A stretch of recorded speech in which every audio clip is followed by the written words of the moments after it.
예, 오늘 말씀의 제목은 아브라함의 자손 삭교입니다.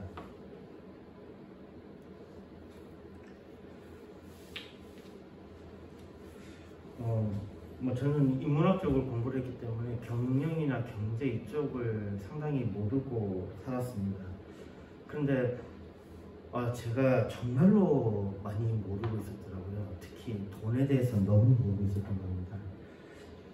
최근에 여러 책들을 또 접하다 보니까 그 책에서는 돈에 대해서 알아야 된다고 하더라고요. 근데 심지어는요, 학교에서도 경제학이나 경영학을 가르치면서 돈에 대해서 가르치지 않는다는 거예요. 우리가 돈에 대해서 정말 모르고 있는 것 중에 하나는요, 돈은 계속 증가한다는 것입니다. 돈의 양이 증가한다는 거예요. 우리는 그냥 단순하게 물가가 왜 이렇게 자꾸 올라? 라고 생각하는데요. 인플레이션이라고 말하는 돈이 그 가치가 떨어지는 그 현상은 지금 우리가 이 체제를 가지고 있으면 계속해서 나타나는 현상입니다. 이걸 몰랐던 거예요.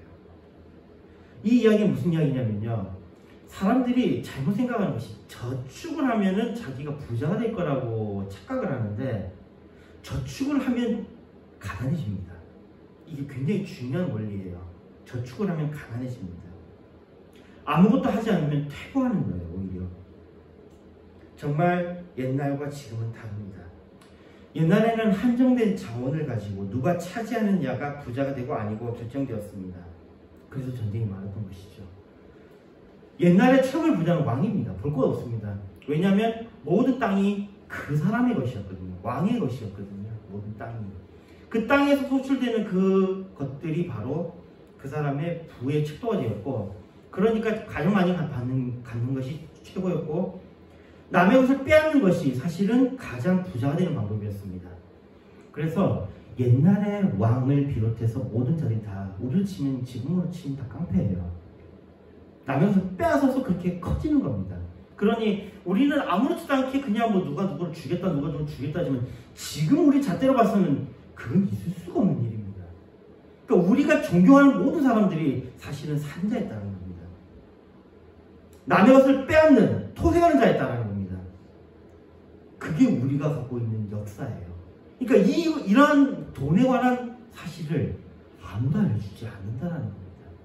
그리고 이것이 그만두게 된 것은 정말로 참 다행스럽게도 그 자본주의라는 것이 들어오면서 이것이 멈췄다라는 거예요. 자본주의는 이제는 돈으로서 뭔가를 만드는 체제를 만들자는 거였습니다. 돈으로서. 그리고 이것은 계속해서 증가합니다. 근데 그 아이러니하게도요, 이런 체제를 만든 게 가장 사람들에게 돈으로서 지탄받고 있는 유대인들이 만든 거예요. 이 체제를. 이 체제로 계속 가면요, 전쟁하는 것이 오히려 손해입니다. 이 체제로 가면요. 그래서 지금은 옛날보다도 더 전쟁이 없고 어떤 사람에 대해서 빼앗거나 이런 것들에 대해서 사람들이 더 경계하는 거예요. 그러니까 이게 결국은 어떻게 보면 기독교 세계관이 반영이 된 것이라고도 볼 수 있습니다.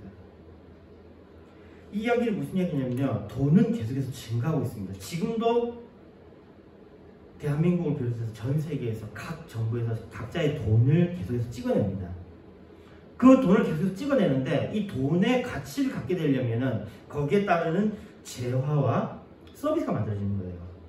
거기 엘빈 토플러가 이야기하는 제3의 물결이 이야기하는 것, 3차 산업이라는 것. 이것은 그전에는 농업을 했을 때는 분명히 이게 제로섬 게임이거든요. 누군가 가지고 누군가 뺏기는 거예요. 그런데 3차에 와서는 무한히 무엇인가를 만들 수 있는 길이 열리는 겁니다. 이게 정말 큰 혁명이에요. 서비스라는 것을 통해서 사람들은 무한적으로 자신의 재산을 증가시킬 수 있다는 겁니다. 지금 세계 최고의 기업이라고 하면은 어디일 것 같습니까? 별 거 없습니다. 애플입니다. 근데 이 애플이 세계 최고의 돈이 많은 기업이고, 이 애플 회사 하나가 가지고 있는 이 돈이 우리나라 예산보다 훨씬 많아요. 이 애플이라는 회사 하나가 가지고 있는 게요. 그런데 불과 50년 전만 해도 이 애플이라는 회사는 없었습니다. 이게 굉장히 우리가 시사하는 바가 큰데요. 이게 뭐냐면 계속해서 돈은 만들어지고 있습니다. 계속해서 돈은 만들어지고 계속해서 찍어내고 있어요. 그러면 이 돈을 어떻게 가지고 오느냐 해서 애플이라는 회사는 서비스를 만든 거예요. 그 서비스 그리고 아이폰을 비롯한 여러 가지 제품들, 재화를 만드는 겁니다. 이것을 통해서 돈을 흡수하는 거죠. 이게 무슨 이야기냐면요. 지금도 계속해서 돈은 증가하고 있습니다. 지금 우리가 보고 있는 그 가격이 앞으로 5년 뒤에, 10년 뒤에는 그 가격이 아니에요. 반드시 가격은 더 올라갑니다. 그건 돈이 증가하고 있기 때문이에요. 그러니까 저축하고 있는 것은 자기의 돈의 가치를 그냥 떨어뜨리는 거예요. 다만 나라에서는 또는 여러 전 세계적으로는 이 증가의 폭을 자꾸 줄이는 게 가장 관건이에요. 선진국으로 가면 갈수록 경제 성장률이 둔화가 됩니다. 그게 무슨 이야기냐면 안정기에 접어들었다는 거예요. 막 계속해서 뛰어 올라가는 것은 굉장히 불안한 겁니다. 막 뛰어 올라갈 때는 더 어떤 일이 일어나냐면 빈익빈 부익부가 더 증가하는 거예요. 그럼에도 불구하고 전체적인 사람들의 삶의 질은 올라갑니다. 이게 지금 우리가 살고 있는 묘한 시스템인 거예요. 사람들은 자기가 가난해지고 있다고 생각하는데 더욱더 잘 살고 있는 겁니다. 옛날 같으면 굶어 죽는 사람이 계속 나와야 되는데 지금은 굶어 죽는 사람은 약간 수치같이 그렇게 여기지고 있잖아요. 누구나 부자가 될 수 있는 시대입니다. 그리고 부자가 되어야 합니다. 이 부자에 관한 이야기들 하면서 이제 지인과 이렇게 대화를 나눴습니다. 부자에 관한 이야기 하다가 성경에 관한 이야기로 좀 넘어갔어요. 성경에 관한 이야기를 하는데 성경에서요 우리가 믿음의 조상이라고 그러고 또 우리가 본받을 만한 사람이라고 하는 사람들 전부 다 부자였던 거 아십니까? 아브라함은요 부자입니다. 이삭은요 부자입니다. 야곱은요 부자입니다. 요셉은요 부자입니다. 모세는요 부자입니다. 모두 부자예요. 구약에 나오는 모든 인물이 다 부자입니다. 다니엘도 부자고 욥도 부자입니다. 다 부자예요. 부자가 아닌 사람들은 성경에 등장조차 못합니다. 그러니 구약은 부자들의 이야기예요. 아니 그러면 가난한 사람들은 신약에 딱 왔더니 신약에서 갑자기 가난한 자들이 등장하네요. 신약에서는 가난한 자들에 대해서 많은 이야기를 해요. 그런데 다시 보면요 이 신약에도 약자에 대한 이야기가 나오는 가운데에 니고데모 부자입니다. 삭개오 부자입니다. 아리마대 요셉 부자입니다. 다 부자들의 이야기예요. 또 부자들의 이야기예요. 그러한 이야기를 하면서 부자들에 관한 이야기, 그러니까 믿는 자들이 부자가 되는 것은 필연적이고 반드시 이루어져야 할 일이라는 겁니다. 믿는 자들은 부자가 되어야 된다는 이야기예요. 그게 성경이 우리에게 말씀하고 있는 바입니다. 믿는 자들은 부자가 되어야 됩니다. 이 세상에 대해서 만족하며 살고 그런 거 아니에요. 그럼 성경 굉장히 잘못 본 겁니다. 그런 것들 가운데에 이런 이야기를 하더라고요. 이분이 삭개오에 대해서 이야기를 하는데 이러는 거예요. 삭개오 부정부패를 저지르던 사람이 예수님을 만나고 변화를 받았다라고 말씀을 하더라고요. 저는 그 이야기 듣고 아니 삭개오가 어디 부정부패를 저질렀냐고. 제가 지금 딱 이야기할 때 이상한 점을 느낀다면은 그러면 우리는 벌써 오해하고 있었던 겁니다. 성경에 대해서 많이 오해하고 있었던 거예요. 성경에는요 정말로 삭개오가 부정부패를 저지르고 있다고 말씀하지 않습니다. 그런데 제가 그래도 혹시나 싶어서 또 한번 검색을 해봤네요. 삭개오 검색을 해봤더니 이래 나오네요. 삭개오의 뜻이 순결이라는 뜻이랍니다. 그리고 보니까 여리고성의 세리장, 그러니까 지금으로 치면 세무서장이에요. 굉장히 높은 직위에 있는 사람입니다. 그리고 키가 작았다 그러고요. 이렇게 되어 있습니다. 부정축제로 큰 부자가 되었으나 그의 직업과 그의 불의한 행동 때문에 동족들의 멸시를 받게 되었다. 그리고 예수님이 여리고성을 지나가실 때에 삭개오도 군중틈에 끼어 예수를 만나려 했으나 키가 작음으로 뜻을 이루지 못하고 있다가 마침 옆에 뽕나무가 있어 올라가 예수님을 보았다. 이때 예수님은 뽕나무 아래서 발을 멈추시고 삭개오를 불러내려 그의 집에 모고 가시겠다고 하였다. 그날 밤 삭개오는 예수님 말씀에 감동을 받아 철저히 회개하고 자기가 지금까지 축적한 재산 중에 억울한 것이 있으면 내배나 갚겠노라 군중 앞에 선포하였다. 이렇게 써놨더라고요. 이게 기독교에서 대부분 하는 이야기예요. 이게 기독교에서 하는 대부분의 이야기입니다.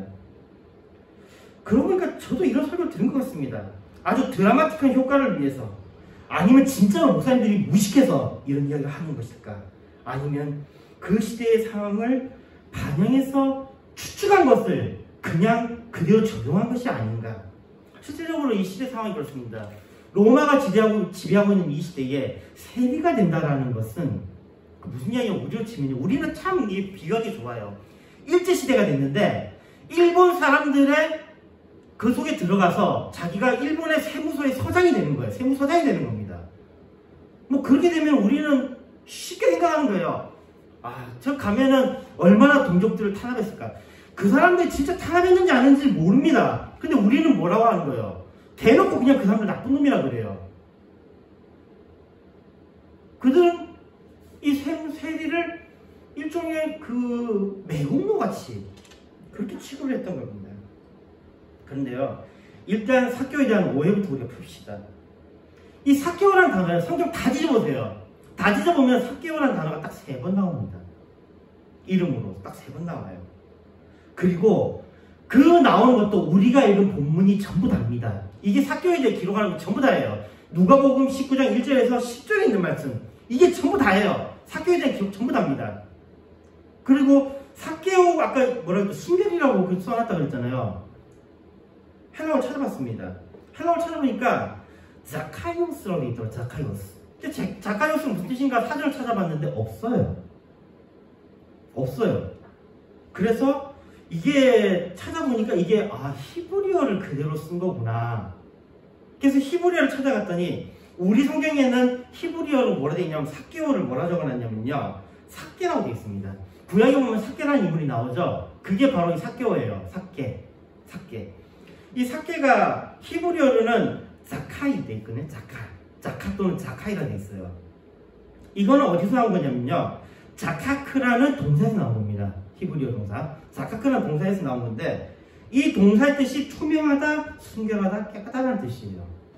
그래서 사개오라고 할 때 그냥 쉽게 그냥 순결 이렇게 써놓은 것 같더라고요. 이 사개오라는 이름 어떻습니까? 순결하다? 굉장히 아이러니하죠. 굉장히 아이러니합니다. 왜냐면요, 사개오는 부정부패의 아이콘인데 이 사개오를 이름이 순결이래요. 그것도 이 사람은 창씨 개명한 것처럼, 뭐 우리나라에 지금 창씨 개명했던 사람 많잖아요. 그게 아니고 자기를 뭘로 한 거예요? 히브리어인 사개라는 거예요. 사카이라고 하는 거예요. 사카이. 히브리어 그대로 가지고 있는 거예요. 우리로 치면은 한국 사람 이름 그대로 가지고 있는 거예요. 여기서부터 우리가 조금 약간 느낌이 이상하지 않습니까? 보통 보면은 로마에 딱 붙으면은 어때요? 로마 이름을 싹 바꾸잖아요. 안 바꿨어요. 그냥 사케라고 딱. 이 뜻이 헬라어에도 없는 그런 단어예요. 딱 히브리어예요. 그리고 우리가 읽은 본문에는 그가 남의 것을 부정하게 축적한 나쁜 자라고 언급한 것은 어디에도 없습니다.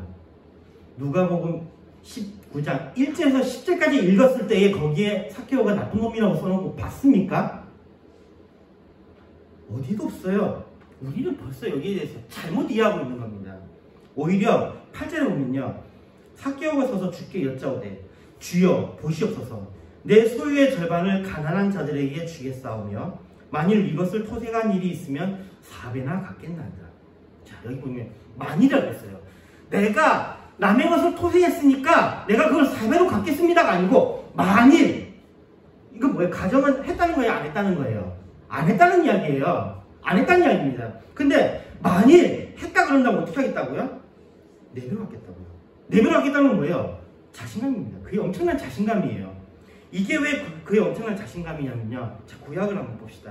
레위기 6장 2절에서 5절에 보면요, 남의 잃은 물건을 줍고도 사실을 부인하여 거짓 맹세하는 등 사람이 이 모든 일 중에 하나라도 행하여 범죄하면 이는 죄를 범하였고 죄가 있는 자니 그 훔친 것이나 착취한 것이나 맡은 것이나 잃은 물건을 죽은 것이나 그 거짓 맹세한 모든 물건을 돌려보내되 곧 그 본래 물건의 5분의 1을 더하여 돌려보낼 것이니 그 죄가 드러나는 날에 그 임자에게 줄 것이요.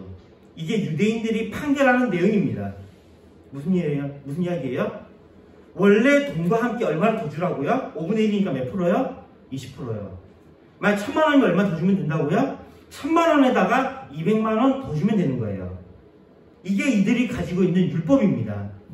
민수기 5장 7절에도 똑같이 되어 있습니다. 그 지은 죄를 자복하고 그 죄값을 온전히 갚되 5분의 1을 더하여 그가 죄를 지었던 그 사람에게 돌려줄 것이요. 이 말씀도 같은 셈법으로 언급하고 있습니다. 그러니까 삭개오가 4배를 갚겠다고 말하는 것은 법의 20%를 더 주라고 하는 것보다도 더 많은 금액입니다.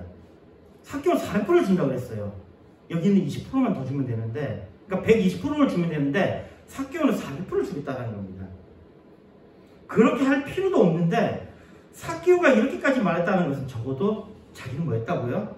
토색하지 않았다라는 삭개오의 자신감을 표현한 것이라고 볼 수 있습니다. 우리가 지금 삭개오에 대해서 상당히 지금 오해하고 있는 거예요. 그리고 그는 고백을 합니다. 그 고백은 단지 예수님 만나서 기분 좋아서 하는 그런 고백이 아니고 그의 고백은 거짓된 고백이 아니라 진정성 있는 고백이었습니다. 왜냐하면 그는 이미 자신의 재산의 절반을 가난한 자에게 주겠다고 예수님께 고백했기 때문입니다. 누가복음 12장 34절의 말씀입니다. 너희 보물이 있는 곳에는 너희 마음도 있으리라.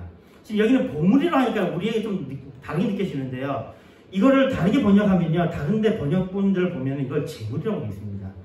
너의 재물이 있는 곳에 너희 마음도 있으리라. 다른 이야기 너희 돈이 있는 곳에 너희 마음이 있느니라. 우리는 수많은 아름다운 말을 하는 사람들을 보아왔습니다. 그러나 돈을 내지 않는 사람, 자신의 재물을 쓰지 않는 사람의 그 아름다운 말은 세상에서 가장 더러운 말입니다. 히틀러요? 히틀러의 그 연설을 보면요. 사랑과 평화를 외쳤습니다. 히틀러의 연설은 너무나도 아름다워요. 사랑과 평화를 호소합니다. 그러나 그 행동이 그렇지 않았다는 것을 보여줍니다. 그에게 사랑과 평화에 대한 진정성이 없을 때 그가 말한 사랑과 평화는 세상에서 가장 추악한 거짓말이었습니다. 말로만 하고 재물을 쓰지 않는 사람은 세상에서 가장 추악한 거짓말을 하는 자들입니다. 내가 누구를 위한다 해놓고 그 사람에게 재물을 쓰지 않고 돈을 쓰지 않는다면 그건 거짓입니다. 삭개오는 적어도 그의 재산 절반을 내놓았습니다. 그게 그의 진정성이에요. 이렇게 오해되고 있는 삭개오는요. 예수님께서는 더 나아가 아브라함의 자손이라고 선포합니다. 아브라함의 자손. 자, 9절을 봅시다. 예수께서 이르시되 오늘 구원이 이 집에 이르렀으니 이 사람도 아브라함의 자손이미로다. 이 선포는 아주 강력한 선포였습니다. 바리새인들과 바두새인들을 비롯한 교만한 자들에게는 그들의 정신건강을 위해서 적어도 이 세리는 괴수 중에 괴수여야겠습니다. 누가복음 5장 30절 봅시다. 바리새인과 저희 서기관들이 그 제자를 비방하여 가로되 너희가 어찌하여 세리와 죄인과 함께 먹고 마시느냐. 이 세리는 죄인들의 대표격이었습니다. 그리고 죄인들에 대해서 또 다른 말씀 봅시다. 누가복음 18장 11절 봅시다. 바리새인은 서서 따로 기도하여 가로되 하나님이여 나는 다른 사람들 곧 토색, 불의, 간음을 하는 자들과 같이 아니하고 이 세리와도 같이 아니함을 감사하나이다. 여기에 토색이라는 것은 사기치는 거죠. 이 사기치는 자들, 그다음 불의, 그 다음에 간음하는 자. 이거에 대해서 다시 좀 더 우리가 명확하게 해보면요. 마태복음 21장 31절에 보니까요. 그 둘 중에 누가 아비의 뜻대로 하였느냐. 가로되 둘째 아들이니이다. 예수께서 저에게 이르시되 내가 진실로 너에게 이르노니 세리들과 창기들이 너희보다 먼저 하나님의 나라에 들어가리라. 무슨 이야기냐면요. 간음하는 자라고 하는 것은 결국 창기예요. 그리고 토색 불의한 자가 뭐예요? 세리예요. 이 시대 때에 이 두 집단이 바로 죄인 중에 죄인, 괴수 중에 괴수였던 겁니다. 세리와 창기. 그런데 재밌는 것이요. 이렇게 대입하고 이들을 가장 죄인 중에 죄인으로 분류를 만들 것 같은데 그래도 잘 보거든요. 구약에서도 신약에서도 세리와 창기를 죄인이라고 하지 않습니다. 잘 찾아보세요. 세리와 창기를 죄인이라고 하지 않습니다. 더 정확하게는 그들을 죄인이라고 하기는 합니다만 그들만 죄인이 아닙니다. 누가 죄인이에요? 모두가 죄인이라는 거예요. 모두가. 세리와 창기가 죄인이 아니라 모두가 죄인이라는 겁니다. 예외 없이. 모두가 죄인이라는 거예요. 그러니 예수님께서는 차라리 저자들은 자신들의 죄를 자복하니 뭐보다요? 니네들보다는 더 빨리 하나님 나라에 들어갈 거다 라고 말씀하시는 거예요. 간음요? 이 간음도 잘 보십시오. 10계명이 주어질 때 간음하지 말지니라 할 때 이 간음은 다른 사람의 아내에 관한 이야기예요. 즉 소유물에 관한 이야기지 남자와 여자 간의 간음에 관한 이야기가 아닙니다. 그리고 그렇기 때문에 창기는 정확하게는 간음하는 자가 아니에요. 그리고 그 당시의 상황을 보면 이들은 피해자인 경우가 훨씬 많습니다. 이렇게 만들어지는 것은 전쟁으로 인해서 또는 빚으로 또는 굶주림으로 또는 힘이 없으므로 이런 피해자들이 생긴 경우가 많아요. 그러니 세리도 창기도 손가락질하는 그들이 스스로 만든 것이지 손가락질하는 자들이 그들을 죄인이라고 만든 것이지 그들이 죄인이어서 그 일을 한 것이 아닙니다. 어쩌면 그들의 죄를 덮어 씌우기 위한 정신적인 희생양으로 그들을 설정했을지도 모르겠습니다. 여하튼 예수님은 그래서 오히려 세리와 창기를 상당히 인정하셨습니다. 왜냐하면 예수님의 기준에서는 예수님을 믿는 자들이 의인이지 예수님을 믿지 않는 자들이 바로 죄인이니까 예수님 입장에서는 당연한 것이었습니다. 그리고 아이러니하게도 스스로 의롭다고 하는 자들은 인간의 눈에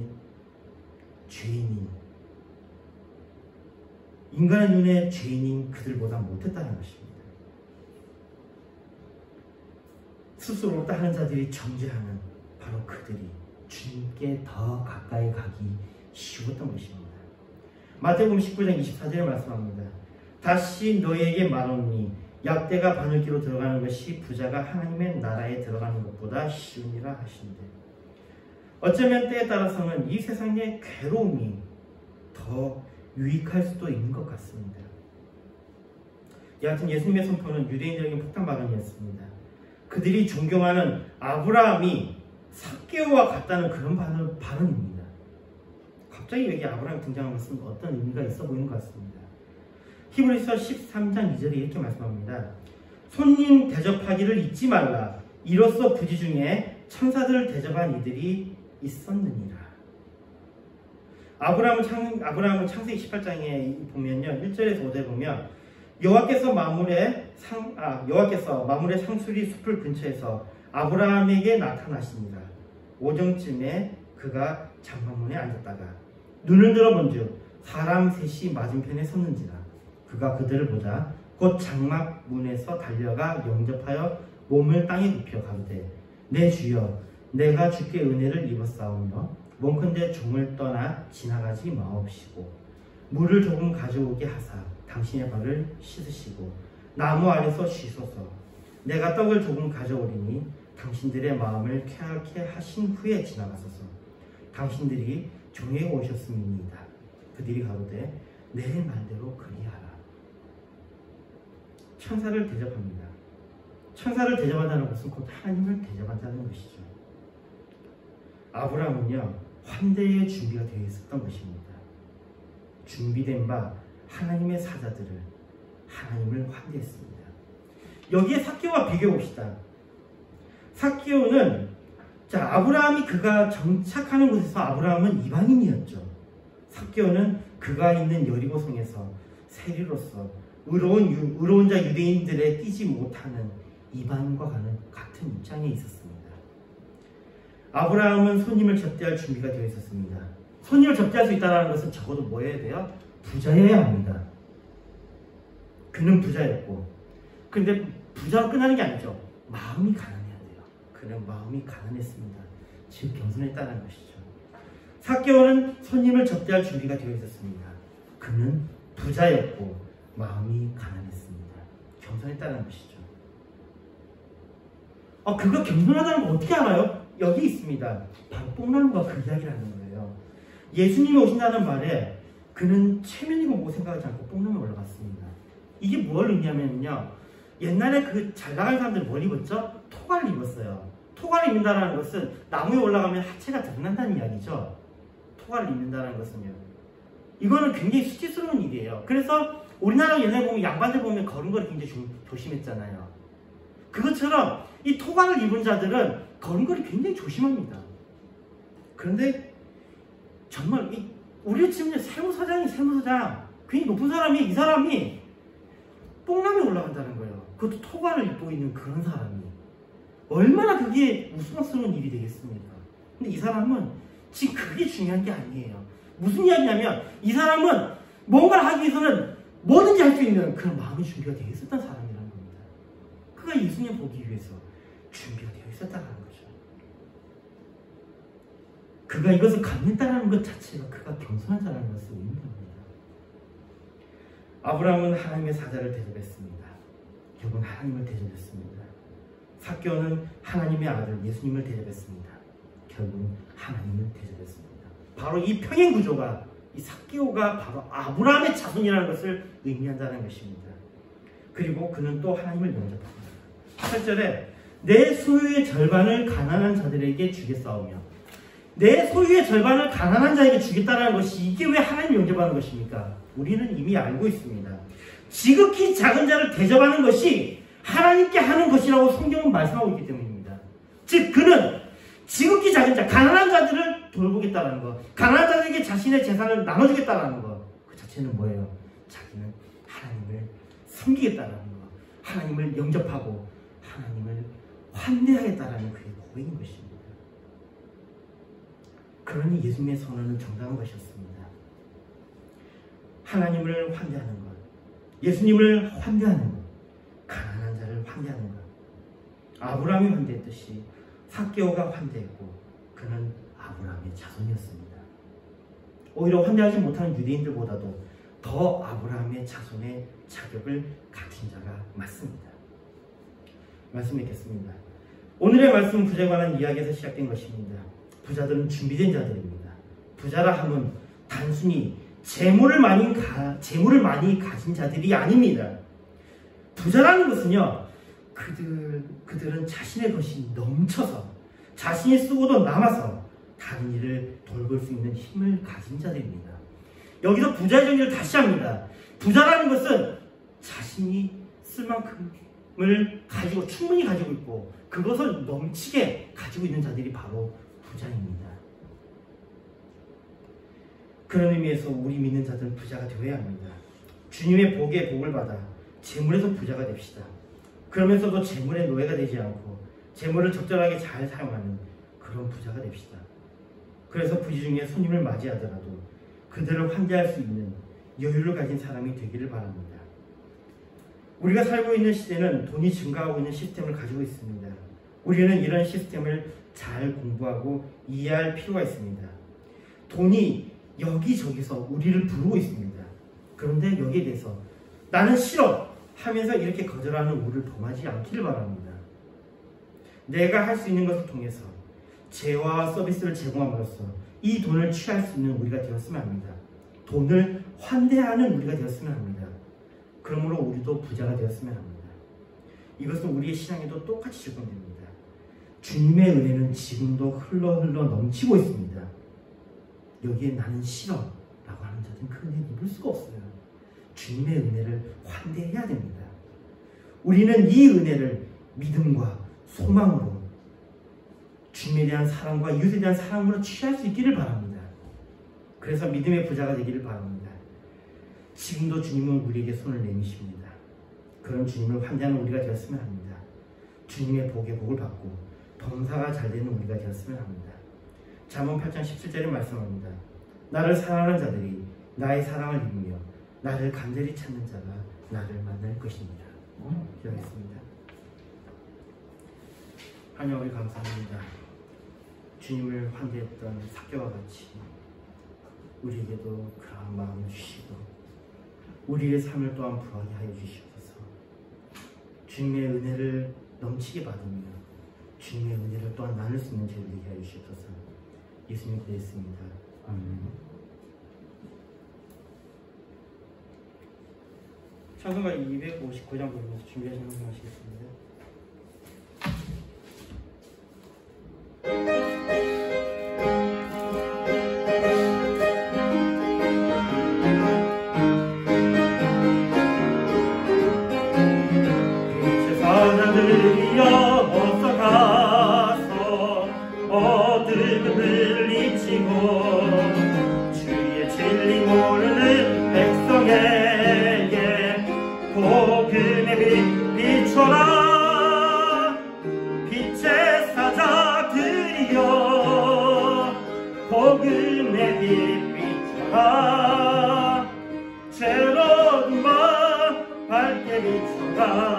빛의 사자들이여 선한 역사 위하여 힘을 내라.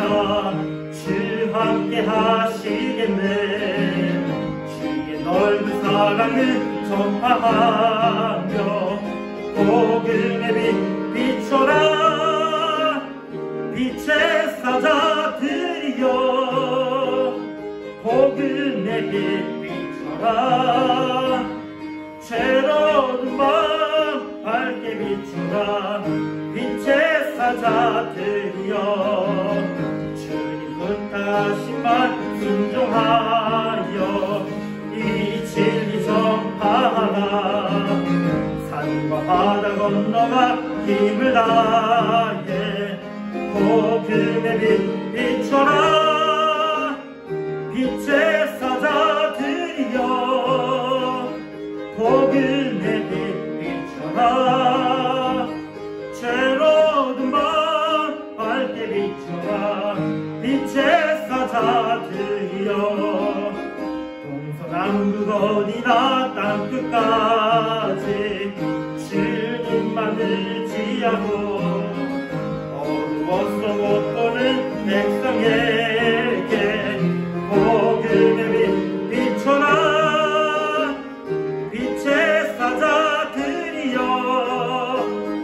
복음의 빛 비춰라. 새로운 밤 밝게 비춰라. 빛의 사자들이여.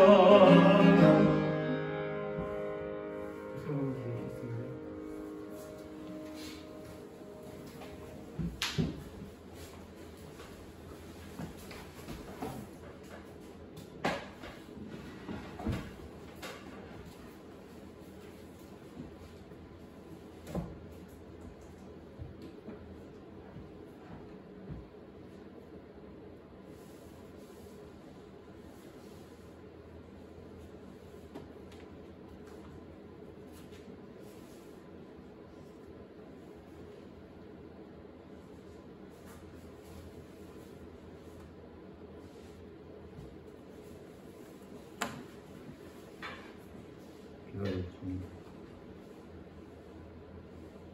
좋으신 하나님 감사합니다.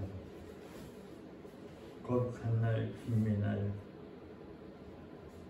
주님께서 지역 살리라고, 사람 살리라고, 생명 살리라고 목양교회를 이곳에 세워주시고 저들을 귀한 사명 맡겨주신 것을 감사합니다. 감당하기에 부족함이 없도록 영권과 영능을 만면에 더하여 주시고 입술의 권세를 물려주시어서 우리가 하는 말 예수가 그리스도이시며 전할 때 듣는 자의 마음이 열리고 눈이 열리고 귀가 열려서 그 예수를 사랑하게 하시고 의지하게 하시고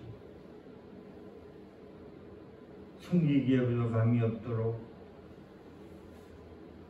좋아하고 기뻐하는 그들 되도록 주여 도와주옵소서. 이 시간에 귀한 예물을 드렸습니다. 감사한 금으로 주 이름 금으로 드렸습니다. 드린 손길에 우리 하나님이 축복해 주시고 드린 손길에 우리 하나님이 축복해 주셔서 정말 그들의 삶이 윤택하도록 넘치도록 풍성하도록 도와주셔서 복음 전하는데 부족함이 없도록 필요하게 사용한 데에 부족함이 없도록 그렇게 아름답게 사용하도록 주여 선교의 앞장서는 귀한 자들에게 주여 특별히 영육간에 강건케 하여 주옵소서. 이 예물로 관리하는 손길들을 축복해 주시고 지혜 명철 정명을 더하여 주시되 하나님 보시기에 합당하도록 기뻐하는 데 사용되도록 주님 잘 관리할 수 있도록 하나님이 축복해 주시는 주님이 기뻐하는 그런 손길들이 되도록 주님 되어 주옵소서. 감사를 드렸고 예수님의 이름으로 기도드리옵나이다. 아멘.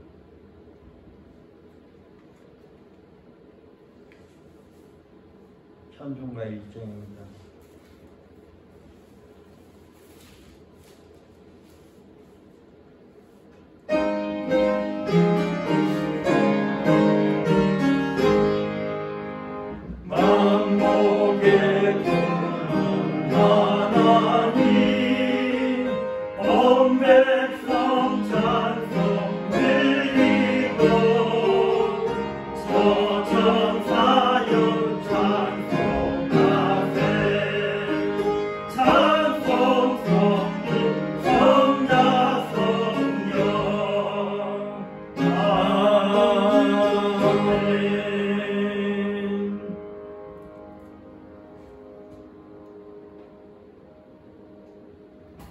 교회의 머리 되신 우리 구주 예수 그리스도의 은혜와 그 크신 하나님의 사랑과 성령님에게 통하심을 예배하는 무량교회 성도들 머리 위에와 가정 위에와 하늘 위에 전 세계에 예수를 믿고 하나님 앞에 나와 예배하는 자들 모든 자들 머리 위에와 가정 위에 하늘 위에 앞으로 전도받아서 구원받을 자들 머리 위에와 가정 위에와 하늘 위에 하나님의 축복이 영원토록 항상 함께 있을지어다. 아멘.